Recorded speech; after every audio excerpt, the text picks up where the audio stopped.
Trying to boost my subscribers, I'm trying to maintain the vision. People that know me closest live different than what they show me. It's hard to feel like they know me when I'm just scrolling through images. Truth be told, I feel pain, but I'm on the pinnacle. Been chasing this music thing for a minute though. Know some good people that never see success. And here I am sitting worried about show appearances. Hello everyone, I'm Angeline and she's Resa, and welcome to Season 2, Episode 122 of With the Quickness. Hello everyone, happy Sunday. Happy Sunday indeed.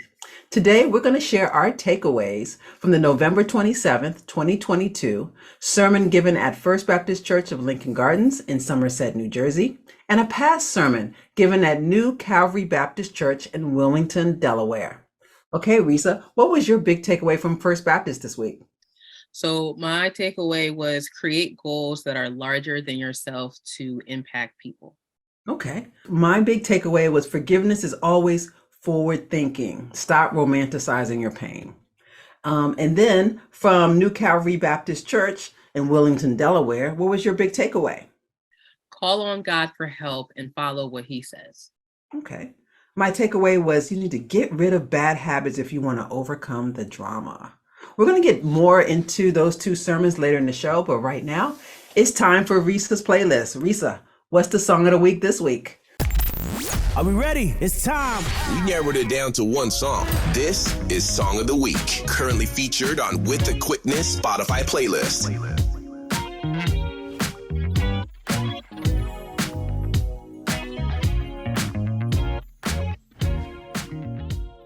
So because last week I went to the UK, I figured I would stay overseas just a little while longer before I come back to the States. And I found an artist. Her name is Lizzy Parra. I'm sorry if I'm saying your last name wrong, but she's from the Dominican Republic.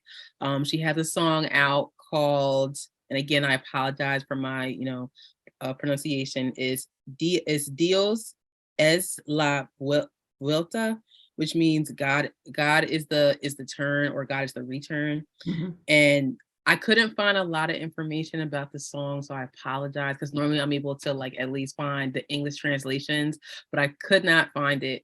However, I was able to look up some information about Lizzy, and Lizzy she's a really big Dominican rap artist. Mm-hmm. And she's known for putting out Christian rap, and that has a positive message. And she was given the nickname La Pastora, aka the pastor, because she actually went to school and she studied the Bible, and she's all about trying to spread positivity and spread God's word throughout her homeland. So oh wow, give us a little more background about her. What else did you learn about her? So I also learned, let me go back to my notes, because I took a lot of notes on Miss Lizzy. Mm-hmm. So Lizzy Parra is a Dominican Christian rapper, and she does Latin trap. She was born in Santo Domingo. Like I said before, her lyrics are usually focused on positive messages for society. She has collaborated with artists such as Manny Montes, Alex Linares, and others, and she has gained fame with the song For Un Like, with Red Demi 2 and Angel Brown, mm-hmm. and which that song gained 13 million views on YouTube. Whoa! And she was nominated. She was a winner of I believe it's the Gallup Awards. Okay. So she's a fairly new artist. Okay. She sounds young. You said 27? She's 27, yeah. 27. Okay, so she's young. She's at the beginning of her career. But how did you like the song, the beat, the rhythm of it? Because I know you're not fluent in Spanish, but you do love Spanish music like I do. So how did you like the beat of it? It's very much like our trap here in the U.S., or? So when I heard it initially, I thought it was a Bad Bunny song, because again, I just got into she had the Bad Bunny vibe. Yeah, I just got into Bad Bunny not too long ago, because my best friend is a huge Bad Bunny fan. So, and again, I'm still trying to learn his music as well. But when I heard the song for this week, it did sound like Bad Bunny. As far as like the actual instrumentation, I wish I had the lyrics to actually like Is her explain what. cadence like his? Does she like kind of rap like him a little bit? A little bit. Okay. So Okay. she has her own flow, but it does like her song could be played right after his, and I wouldn't, Oh. yeah, and it would go hand in hand the way I feel about it, because they kind of like, yes, they do have like similar cadences, but of course the messages are different. Hmm. But she does sound really good on the track. Well, that's a big compliment to say she could be played right after him because Hmm. the music is that good, the instrumentation, the cadence, the musicality of it. So, wow, I'm definitely gonna give it a listen. And we're gonna, does she have a video or anything on YouTube for the song? So I did look on YouTube. There is a lyric video on Spotify. I couldn't really find a music video at the time, because again, I just found this song like this week. So I think this song is fairly like brand new, but I'm sure give it some time. She'll probably have a video uploaded on Spotify and on YouTube. Okay, well, I'm glad you picked this song. I'm looking forward to checking it out. For anyone that wants to send a song recommendation over to Resa, please email her at resa@withquickness.com, and she'll look forward to, looking into that song and seeing if it's something she wants to add to her playlist. In addition, if there's any song here that you've listened to that you love, please add it to your playlist and tell people about it and give these artists the push that they need to get the good message about Christ out to the rest of the masses. Thank you so much, Resa, for sharing your plays with us this week. You're very welcome. Okay, let's go on to the bulk of our show. Let's go over to First Baptist Church of Lincoln Gardens in Somerset, New Jersey. The praise and worship team set the tone in the sanctuary, even had a solo by Miss Jennifer today, which we really, really loved. Pastor Quick took the time to explain Advent season, which is the start of the Christmas season, and the symbols for it. And one of the candles that was lit today was the candle of hope. And it was lit by Pastor Quick's children, Alexander and Kennedy, and his nephews, Spencer and Nick. So it was nice to see a family represent up there doing the candle of hope, and also young people getting up there, because they are the hope of the next generation, of our generation, is the next generation, right? Right. 5 new disciples for Christ were baptized today. And then Pastor Quick said something I had no idea about. He said, we have baptisms lined up till March. What did you think about that, Resa? I was very happy, but I was like, wow, till March. Like, I had no idea. Yeah, I was thinking, oh my goodness, I had no idea. There's a lot of people that are, going to be baptized so soon. So we're going to be busy. And I liked how he explained the importance of having the baptismal font in the sanctuary. Yeah. To have the sacrament at the bottom of the sanctuary, and then having the pulpit, and then having the baptismal font, how they're all in alignment, and those are symbols that mean certain things, and taking the time to actually explain it to us. I don't want to say it here, and because I can't give it justice the way he broke it down.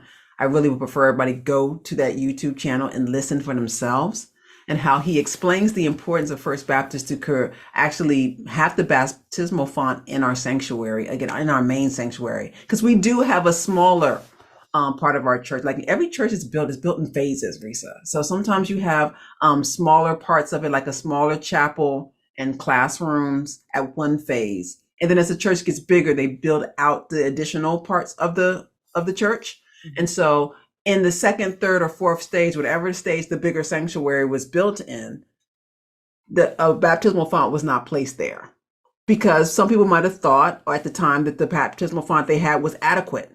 Mm-hmm. But if you look at the symbolic reasons of why most Baptist churches put it in the sanctuary, Pastor Quick says he wants to correct that. He talks about it in depth a little bit. So those that, are listening to us, please, I hope after we give you a little breakdown of the sermon, please go back and listen to the sermon. It's going to blow your mind why, the Baptist church has things done a certain way, and why Pastor Quick wants to get it rectified. And to get it rectified, it's going to cost close to $1 million. Whoa, that's a lot of money. Yeah. Everybody, please pay tithing at First Baptist. That's what we say. Please pay your tithing and give your offerings. Mm-hmm. He also revealed that we're in I Press My Forgiveness. This is the last week of that for November. And he said forgiveness is hard, especially when people have intentionally caused you pain with malice. Ooh, I was like, he's right. When Yeah. somebody, it's one thing to forgive someone that didn't mean to hurt you, but when they went out of their way to Right. make your life miserable and Right. gave you a smirk about it. Right. Right. Did that touch something when he said that? He says he's human enough to say he's still struggling with that. Yeah. Like when he said it, I was like, I hear you, Pastor. I get it, because like you just summed it up perfectly. It's one thing when someone does it and it's not intentional, but when someone does it and it's intentional and they give you that wonderful smirk because they wanted you to hurt, that's what I struggle with, and that's why I Yeah. go to church every Sunday so I can get better. Yeah, because it's like you're supposed to be, as Christians, they say turn the other cheek. Mhm. But I remember me and my husband were watching a Medea movie after Thanksgiving. And he said, Medea said, y'all say turn the other cheek. You only got so many cheeks. You turn one, they hit you on that side, you turn the other side, they hit you on that. Then you got to get your hands up. I was like, of course we don't want that. But I get what she was saying, the character saying, how many times is enough to forgive when a person's going out their way to intentionally hurt you. Right. And it's nice to see that we have a religious leader that can say to us, I struggle with that too. Because it's one thing to forgive people that didn't mean you any harm and it just happened. And it's another thing to forgive a life circumstance that happened that made, that you have to forgive people that, were a part of something. But someone to intentionally move heaven and earth of their life in order to make your life miserable on purpose. Right. Yeah, that's hard. In the I Press My Forgiveness spot this week, we had Sister Brenda Bridges. She bore her testimony. She told of how Reverend Ernestine Winfrey, who is no longer with us, may she rest in power, helped her forgive herself for letting her mother bond with her son more than she did, because she was a teenage mother. She was like 17 years old when she had her son. And she went through the process of rebonding with her son after her mother passed. And she had to forgive herself of that, and forgive those circumstances. Yes, she was young, but she felt some kind of way about her son holding her mother in such high esteem and having such deep love for her, even though she was his mother. And it was nice that she actually was that raw and honest with us. Now, Sister Bridges is the person that runs the First Baptist bookstore for us. She's wonderful. Everyone sees her all the time. I had no idea this was her testimony. I mean, because her son is an adult son now, married, children, everything. But to know in her past, she had that little hiccup that she had to get over, and that she had the help of the church to do that. That's great that she was able to lean on a church leader to do it. Sometimes we can't do certain walks by ourselves. So what did you think about that testimony, Resa, when you heard it? I know when I was watching it, like I definitely felt I don't want to say her pain, but I can, like, when I was watching her tell her story, like I understood what she was saying, because she genuinely was just trying her best. And like I couldn't imagine being 17-year-old and having a child. So she did what she felt was the best thing for her son. Mhm. And of course she wishes she could have done it a different way, but at least she was given the opportunity to bond with her son later on in life. So Yeah, and no one tells a young teenage mother about that aspect. When you have a child, and it's a mistake, and you're like, oh, and the family gathers together to help, you still continue your education and things you have to do, and they take on the mantle of helping raise the child. No one tells you that if you start checking out and not doing as much, that the child will bond more with your parent than you. No one prepares you and sits you down and says that to you. Oh, they say things like, well, this is your child too. You need to give him breakfast. And this is your child too. You need to, study with them. But parents always are harping on things you have to do as a teenager, right? So it sounds the same. It sounds like in the same voice of nagging.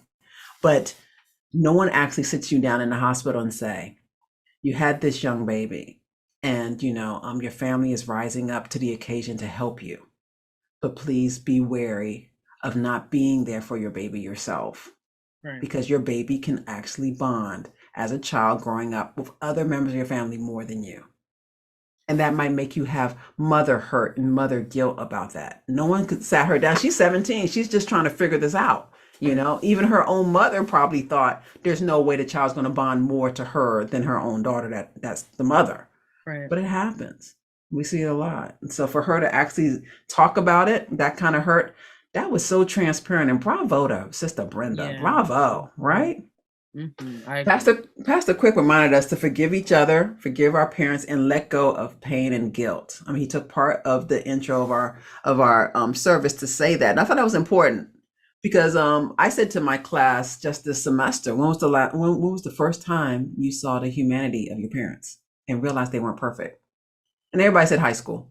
High school was the first place they learned. Yeah, mom's not perfect, dad's not perfect. Them people telling me how to live my life and they don't have theirs together. That's the first place every child realized. What was the first time that you realized that I wasn't perfect and your dad wasn't perfect? I think honestly, the older that I get and the conversations that I have with my friends to be like, oh, could you imagine being like 31 years old and having like 2 kids? I'm like, no. But the fact that like my parent, like the fact that I had to come to a realization that, you know, although you guys are my parents and I want to think you guys are perfect, you guys are human. And there's going to be some mistakes that are made along the way. But at the end of the day, it's like you guys are really trying your best. And the fact that a lot of my friends are parents and I see them really trying their best to do right by their kids. And even they sometimes make some mistakes. Like, I get it. Like I think that's what made it click for me was when I started to befriend people that had kids. Mm-hmm. And of course, like I know the intentions of my parents, but I also know the intentions of my friends. And I saw them literally trying their best to do right by their kids. And sometimes they may still fall short and are just like, I really tried. Yeah. So. And that's why a village is so important. I mean, when I married your father, I wasn't in my home state. You know, I moved to New Jersey. I was not born and raised in New Jersey, but I've been living in New Jersey longer than any state I've ever lived in my life, right? So I consider the Garden State my home. But I honestly believe when you marry, you need a village. You know, it's nice to go over to your mother-in-law's house and go to your parents' house and have the children seeing cousins because all of your family. I mean, I'm saying it's not perfect because, I mean, some people have to live in different states for jobs and things of that sort. But if you're lucky enough to have all your family in the same driving distance of each other, you guys need to hug each other extra hard this holiday season because not everybody has that, you know. And when we went through COVID and so many people we lost, wow, you know, to be able to say that your family is nearby, that you could go and, you know, go outside the house and hold up a sign and say, we miss you and we love you. Some people, all they had was their telephones. They didn't see their people for like a year, 2 years, you know? We're just getting back on the airplanes now, you know? And then the ones that passed away, you couldn't even go to their funerals because we weren't having those kind of funerals during COVID. So it's nice that we're getting back to the way things need to be, but we need to also forgive each other and see our parents as human, you know, because, you know, you can't hold your parents to a standard that you're not holding yourself to. Right. And then on top of that too, like when you see other people, especially if you go to the bookstore and you see all like a section about parenting, everyone's trying to find the best way to parent their child, and each child is different. So that alone just shows you like there is no perfect parent. Like we're all out here trying to do our best. We are, and there's no perfect child. So if you're trying to raise the perfect child and make them have the perfect etiquette, the perfect talent, the right amount of intellect, everything else. Yeah, that little robot is not going to come to fruition. You might have all the hopes and plans and dreams, but they have free agency. All of us have the right to choose what we want to do. So you can make someone have, you know, every, you know, wonderful thing in the world at every resource at their fingertips. It doesn't mean it's going to translate into them being the kind of person you want to be. Might be trying to raise a doctor if you want to. Right. It might turn up to be someone else. They might be an engineer, they might be a lawyer, they might be a teacher. Your dreams of them going to med school might be out the window. They may look at you one day coming home from college and go, yep, med school not for me. Tried it out, didn't like it. I want to be an artist, you know. Exactly.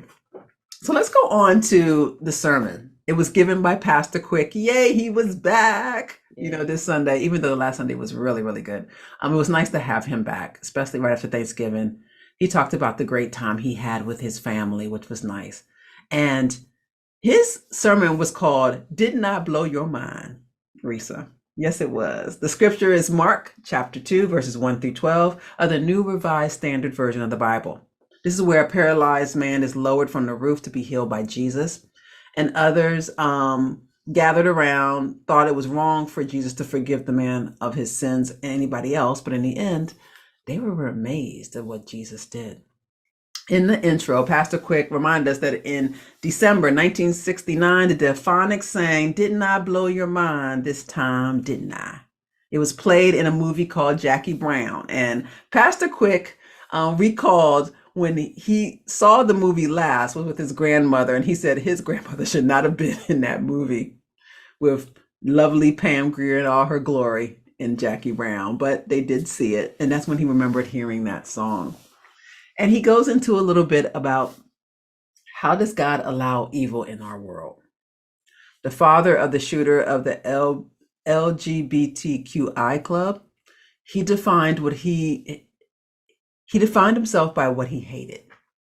You know, he defined his son and his son's actions by what they hated. Being an evangelical Christian, I think he said he was.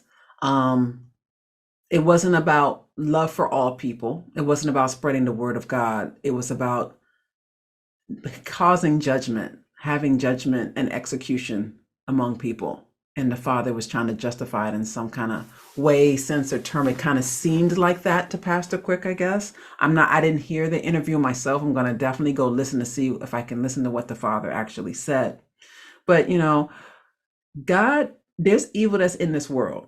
And we can't fight liberation if we're trying to oppress other people. And that's a big point that Pastor Quick wanted to dive home. He says, we need to dive into the complexity of things in our faith. We need to dive into Christ. We can't keep doing surface level Christianity, like what would Jesus do and stuff like that. We have to really say to ourselves, if we call ourselves Christian, how are we moving in the world to make it be known in our hearts that we are? How are we speaking to others? How are we speaking to ourselves? Sometimes our inner dialogue alone makes you wonder if we're Christian. We beat ourselves up in our brain, you know? We need to forgive. We need forgiveness in our lives if we wish to embrace hope, is one of the messages he said. And then he said the Gallup poll, and I did not know this, the Gallup poll does an emotional poll of the world. Did you know that, Resa? I honestly had no idea. So it literally blew my mind when he said that. Because I didn't know. And then he said, one of the polls said that people are more stressed out for 2022. We're more stressed out and we have less rest. I knew we had less rest. And I knew we were totally stressed out, didn't you? Yeah, I definitely felt that way. You already know. I have moments where I don't sleep the greatest. Mm-hmm. And I feel like that's because my brain is still going and I'm always thinking about something that I need to do or I haven't done or et cetera, so forth. So when he said it, I was like, yeah, that does ring true to me. Yeah.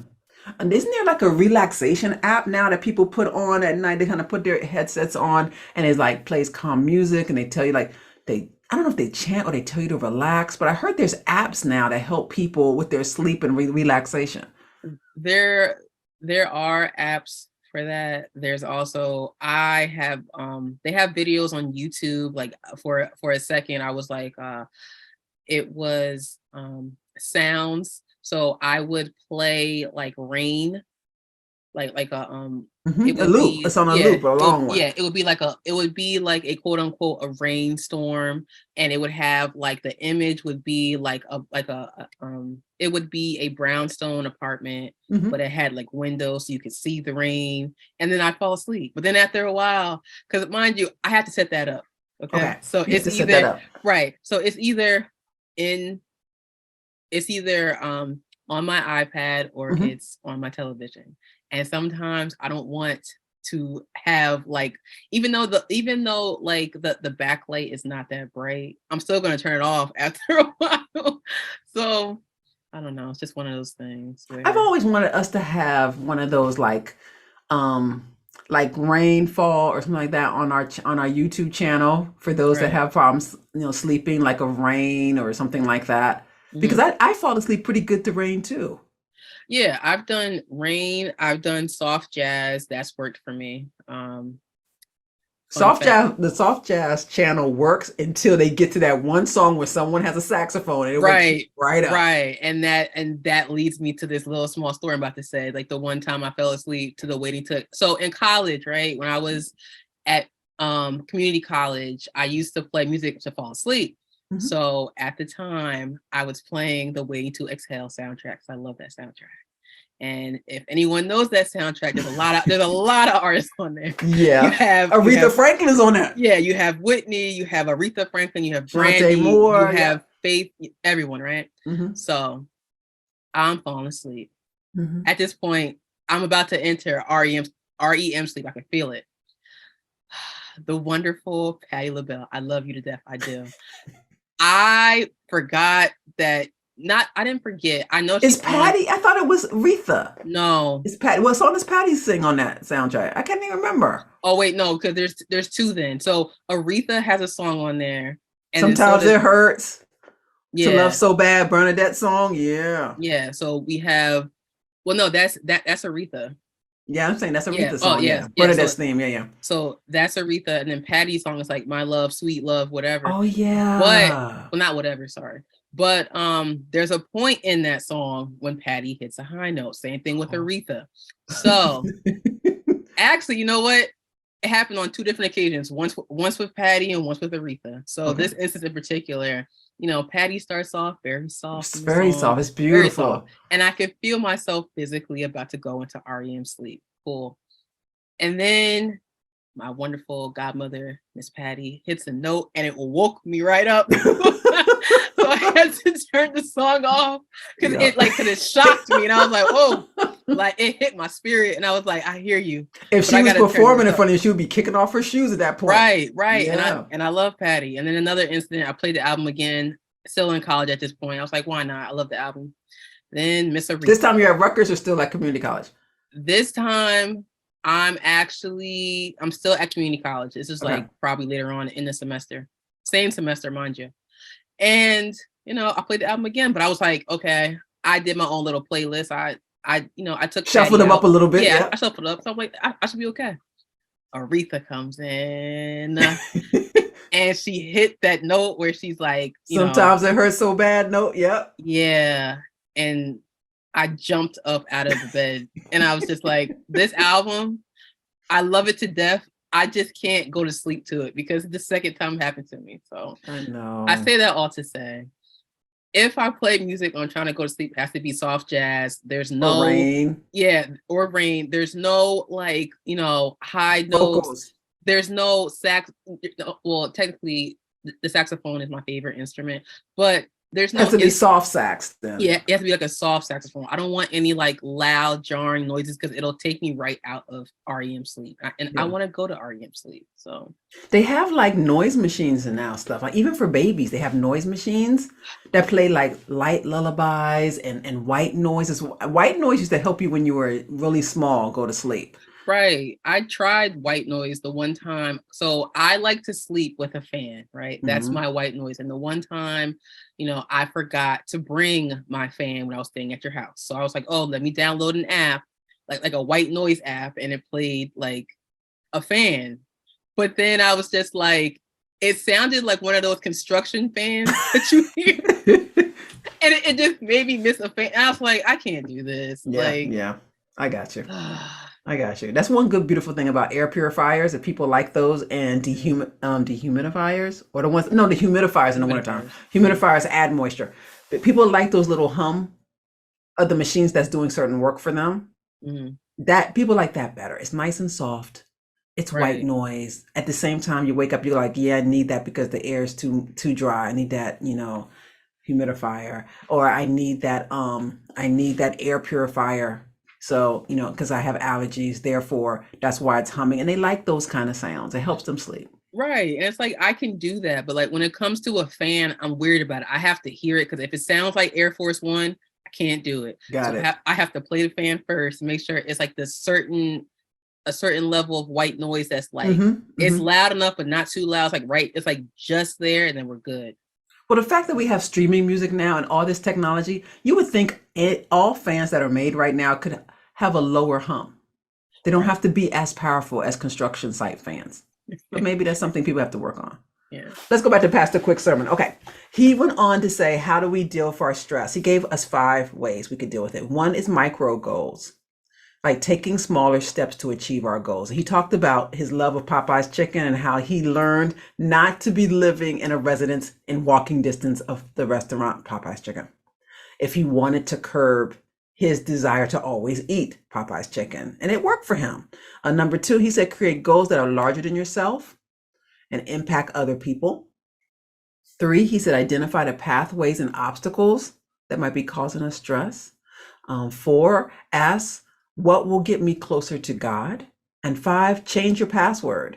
You need to free yourself. You need to feed yourself a message you need to reach your goals. So like just putting in your password, it can reprogram your subconscious if your password means certain things. Like, everybody has letters, symbols, and numbers that mean something. Well, give it a positive meaning, or give it a meaning of something that you're working on, that you can mentally get yourself there. He said, and there are 3 things we need to keep in mind. Forgiveness is always forward thinking. Stop grand romanticizing your pain.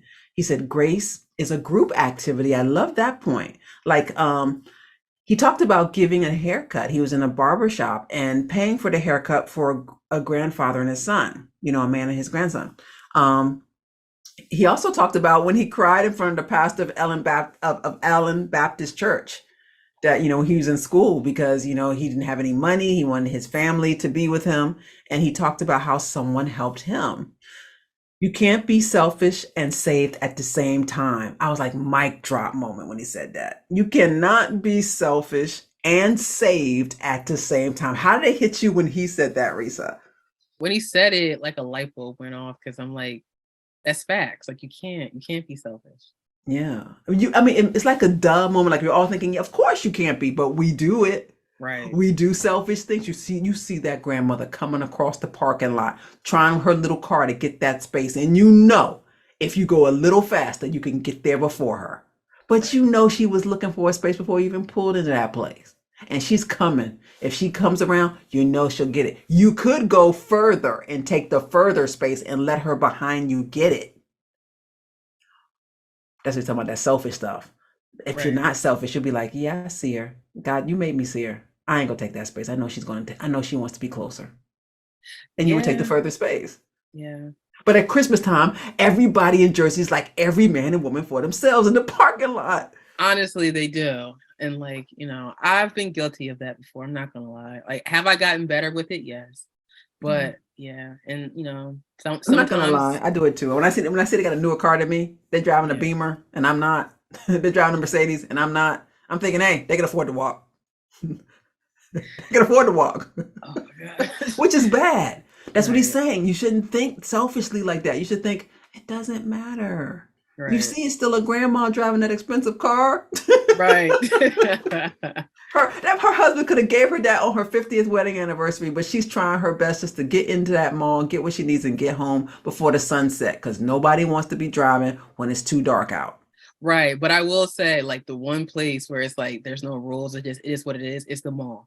Yeah. Because the parking, I don't know what it is, but it's like, it doesn't matter what time of day you go. It could be the middle of the week during a work day. Mm-hmm. There's hardly no parking spots. So it's like, if I find a parking spot that's closest to the thing and I see somebody coming to get that spot, might I try to race for it? Yes. But now that I have this reminder of like, try to be graceful, will I second guess it? Yeah. Yes, but, it's the mall. That's right. And his last point that he made was hope helps healing. And I think that's so true. We got to keep hope in our lives. If we're expecting to, our world's not perfect. It's not. But if we're expecting God to be with us and we're keeping in our prayer walk with him and staying connected, we got to keep hope with those prayers. You don't just pray for something to change or something to be different, but still say how hopeless the whole situation is after the prayer is over. It's like, man, you just pray, God, please do X, Y, Z. And then you get up and go, well, that's never going to happen. God is going, hello, still in the room. Right. Pastor Quick's sermon, Did Not Blow Your Mind, was live streamed on November 27th, 2022 on the FBC Somerset YouTube channel. Please, when you get a moment, check it out. We did not do it justice. It was a mind-blowing sermon, okay? Our little recap here is just that, a little recap. You want the meat of it? Go check them out. All right. Now let's go on to New Calvary Baptist Church in Wilmington, Delaware. They posted an October 23rd, 2022 sermon that we feel you're going to enjoy. It was given by Bishop Vincent P. Oliver. I can also call him Reverend Dr. Oliver. It was called No More Drama. Something about these songs, Resa, they just keep coming up. And I know that song sounds familiar to a lot of you, and we'll get into that. The scriptures come from John chapter 16, verse 33 of the New International Version of the Bible. This is where Jesus states, I have told you these things so that in me you can have peace. In the intro, Bishop Oliver reminded everyone listening to his sermon that all of us have experienced trouble and drama in our lives. I'm sure there was a lot of amens when he said that. Drama is anything or anybody that breaks your heart or causes your tears to flow. Drama is all around us.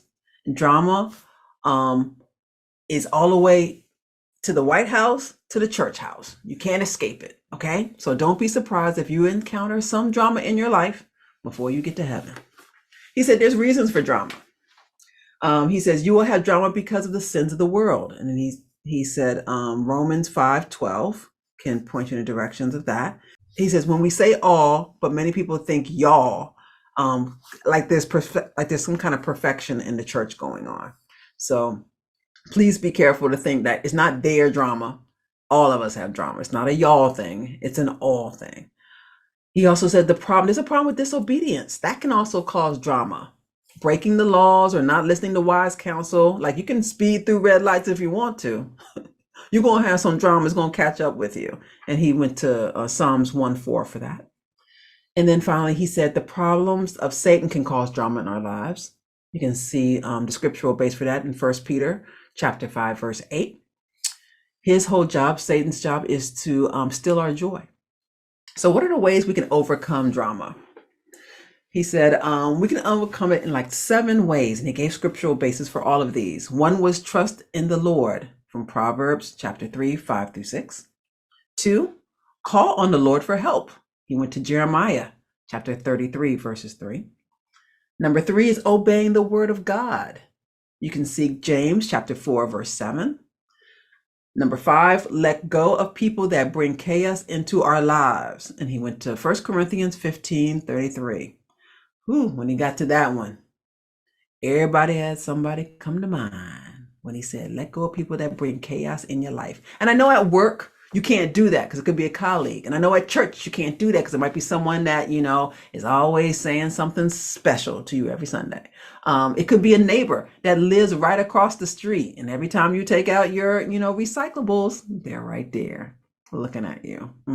You can't get rid of some people that cause chaos, but you can redefine it in some way. Maybe instead of taking out your garbage at the same time they do, you can pick a different time, or you can walk across the street and figure it out. Maybe that might be a little more difficult. It depends on what happened, what occurred. I know fences make great neighbors. That is a phrase that's been said for a reason, because usually something has happened where you want a fence where you don't see your neighbor no more.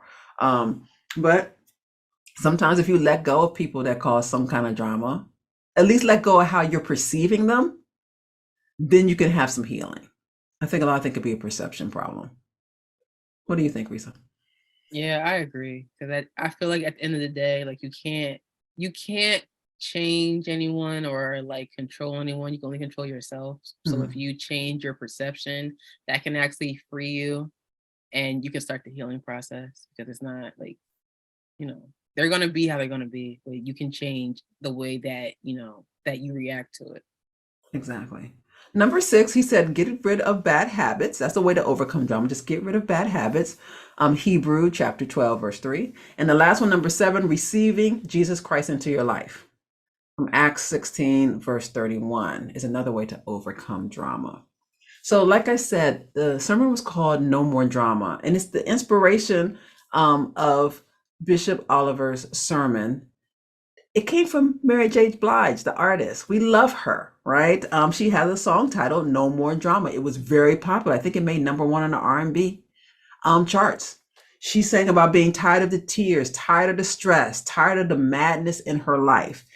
She wanted to learn to survive her mistakes. At one time in her life, she decided to move forward without any more drama. So this song was like her anthem call for her, and many women that heard it. And Bishop Oliver said, if Mary was in his church on the day that he was giving his sermon, he said he would give her some counsel of the best way to have no more drama in her life. So please listen to the sermon to see what he said as a special message to Miss Mary J. Blige. And if you're listening out there, Mary, or you guys know her, tell her to check out that sermon and that was inspired by her work. You can view Reverend Dr. Vince P. Oliver's October 23rd, 2022 sermon, No More Drama, on the New Calvary Baptist Church, DE, which stands for Delaware's, YouTube channel. So please check it out. All right, Resa. Now we're finished with the sermons. Let's go on to the screening room. It's time for that weekly movie review in the screening room.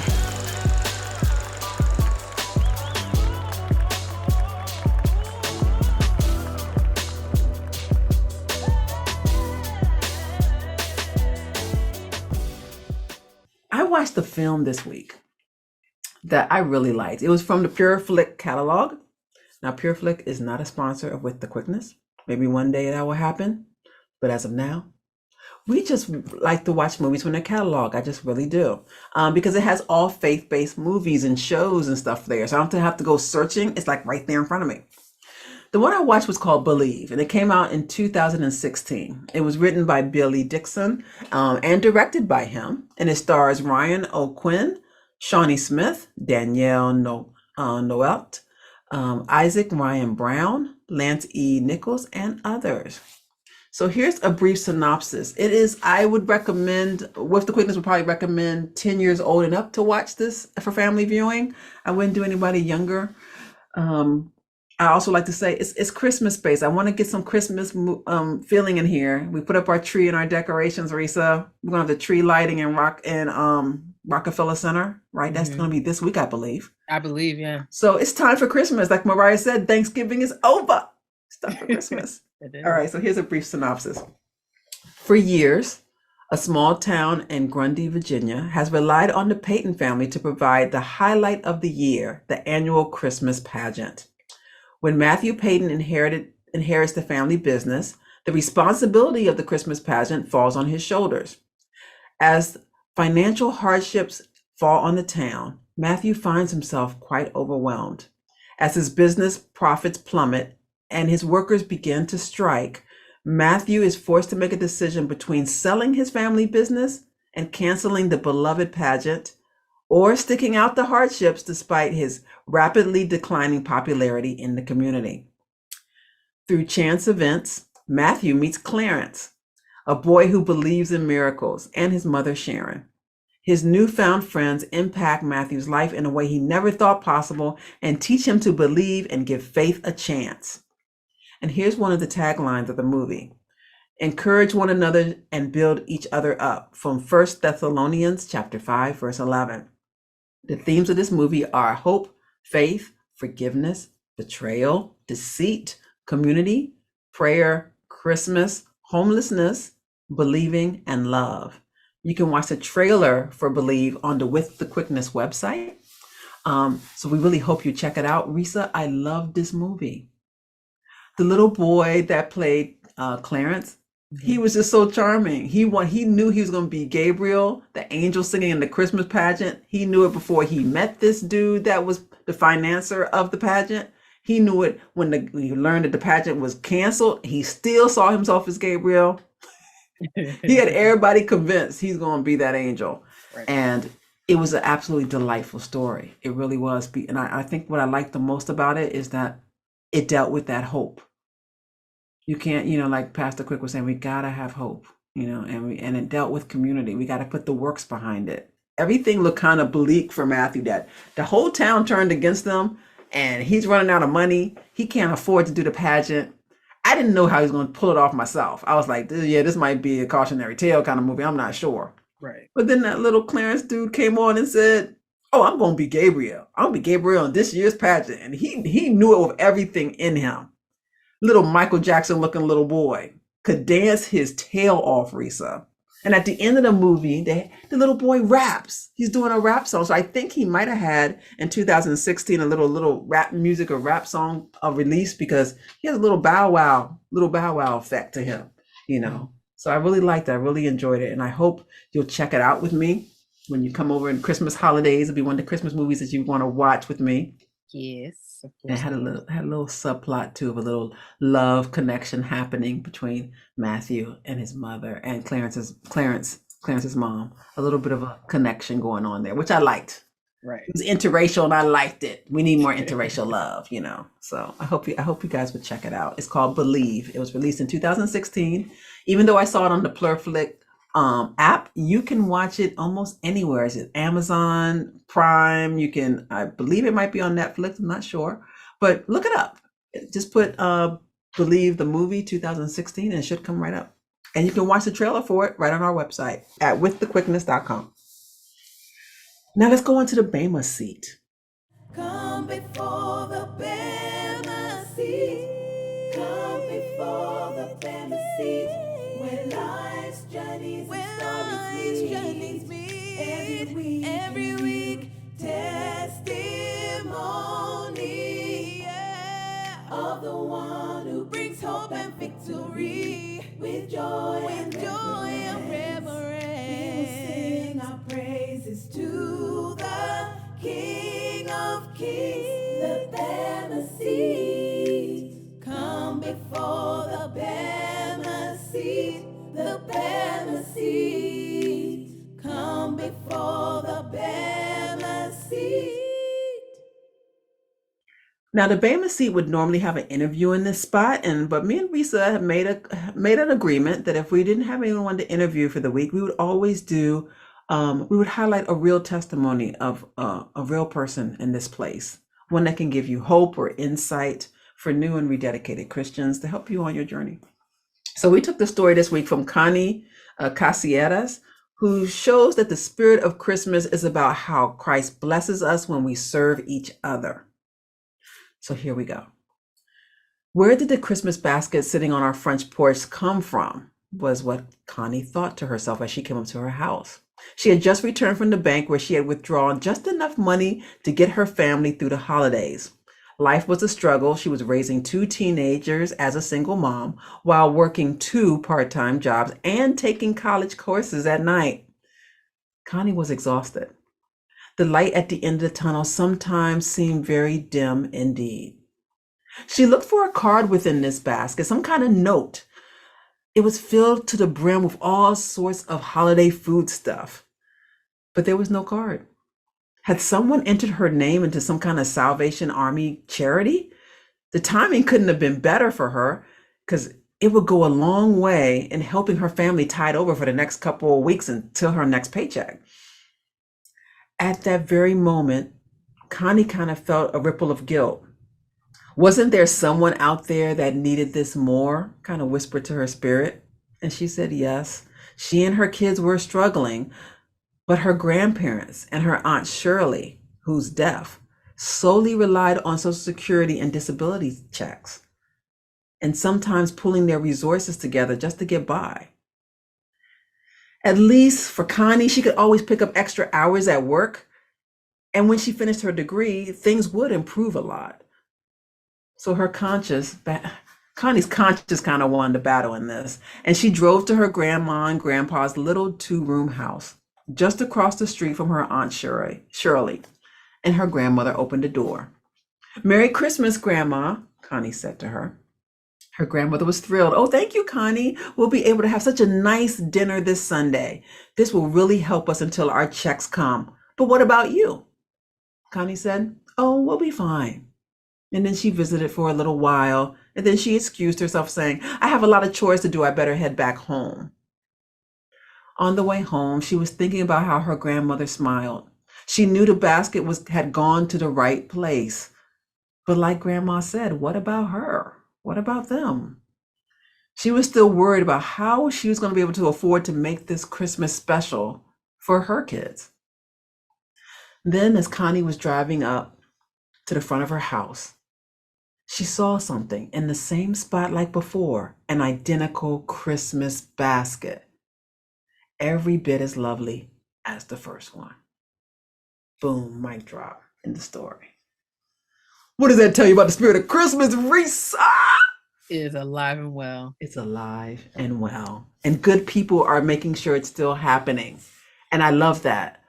That's one of the things I love the most about being a member of First Baptist, is that Pastor Quick and everyone in our congregation cares about the community. Right. We do toy drives. We had a toy drive going on. We got water for the people in Jackson, Mississippi. We do clothing drives. We collect backpacks full of supplies for kids for school. We do scholarship stuff. And there'll be more and more stuff that we do throughout the year. We do help at the Ronald McDonald House. I mean, the list goes on and on. You can go to the website. And there's many churches that do that. There's a lot of Christians that are more than just Christian in word. And like a word is a title, is a badge. They can hold their, holy scepter over people. Well, I'm a Christian. I don't do that. My church is not like that. We're not uppity Christians like that. We're the kind of Christians like, oh yeah, I'm a Christian. How can I help? Now, we're smart Christians, so don't think you're going to get a lot of stuff over on us. I know we're the debt-free church. So you're coming through with some scams. We already talked to everybody. Pastor will say it at the pulpit. We don't give money to scams. We help each other. We lift each other up. We definitely give each other the knowledge we need to move forward in the world. So I do love that aspect. This whole spirit of Christmas, some churches have it all year long. I think First Baptist always has a spirit of Christmas, of Christ. The spirit of Christ is all through my church, and I like that. You feel the same way, Resa? I honestly do feel the same way, that the spirit of Christ is all throughout our church, and it's shown 365, 24/7. Mm-hmm. And there's a lot of other great churches that do it too. That's why we highlight them. I think everyone we highlighted so far has that same Christ-like spirit, making sure from the top of the church, from the pastor and first lady, if there is a first lady, all the way down to the choir director, to the people that are ushering, to the deacons, to, the congregants. All of us are trying our best to make sure that we're a light to the world, because this world's kind of bleak, Resa. Mm-hmm. COVID shook us all up. Yeah, and the fact that, we're still dealing with the aftermath of COVID and the pandemic, like we're not even out of the woods yet by far. And the Gallup poll says we're stressed out. Mm-hmm. So we need to be even more kinder and gentler with each other during the holiday season. It's not about money. It's about just being there for each other and having family and having community. So if you would like to share your story on your Christian experience that will inspire new and rededicated Christians, please visit www.withquickness.com and select the Bema Seat tab. There you can fill out our interview form so we can begin your virtual interview. You can also email bemaseat@withquickness.com to begin our guest process. So Resa, did you like that little story from Connie? I did. I actually love the story from Connie. It made me want to put together a Christmas basket and leave it somewhere. Didn't it kind of make you want a little bit go, we could put something together and put it on like a colleague's desk, or put it on a family member's, stoop or something. It kind of makes you want to do something little special for someone, doesn't it? Yeah, it does.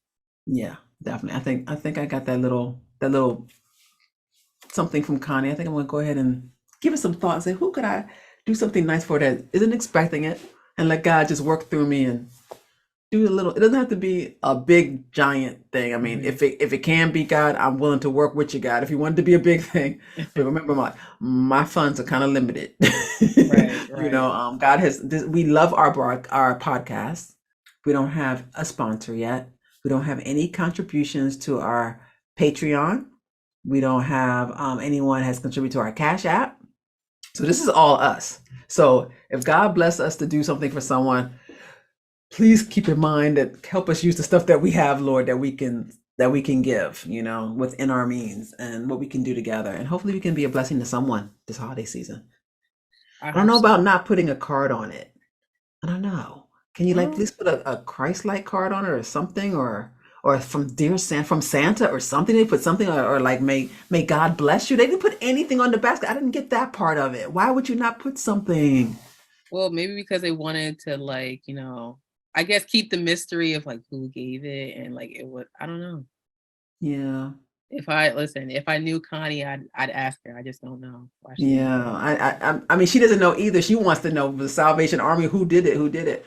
I don't know. I think if it's a spirit of Christmas thing, it's okay to say "May God bless you" or say hope this helps you and your family. Something. You don't have to say who's it Right. from, but say something nice like "Merry Christmas" or thinking of you, hoping everything goes well. Thought you could need this. Something. Because you don't even know if maybe it's her ex-husband. She's a single mom. Maybe it's that man from the past. He knows she has his 2 teenage sons in there, and he's thinking, let me put this basket here real quick. And then he sees her take it in her car and drive away. He's like, that's not supposed to happen. He goes and gets another basket and puts it right there. That does sound like a plot from the Hallmark Channel, so I can tell you've been watching that lately. I have. I want everybody to get back together and make things work. Hallmark Channel is has a soft spot in my heart. It really does. And they're showing more people of color in their holiday movies, which I like. Yes. There has been a little bit of drama with one of their former stars this past week before Thanksgiving. But because she's on another channel now. But everything at Hallmark seems to be going pretty well. I'm kind of happy with everything I'm seeing so far. Yeah. So another episode down of With the Quickness. How do you feel, Resa? I feel good. We're going into December. Are you ready for Mariah's season of Christmas wonderment? I'm very excited. Like the little kid in me is like jumping for joy because Mariah's coming with her, with Santa and all of the wonderful Christmas festivities. So I'm excited. Can we talk for a moment about the Macy's Day Parade before we leave? Of course. We watched it at Thanksgiving. And did we not love the ending of the parade?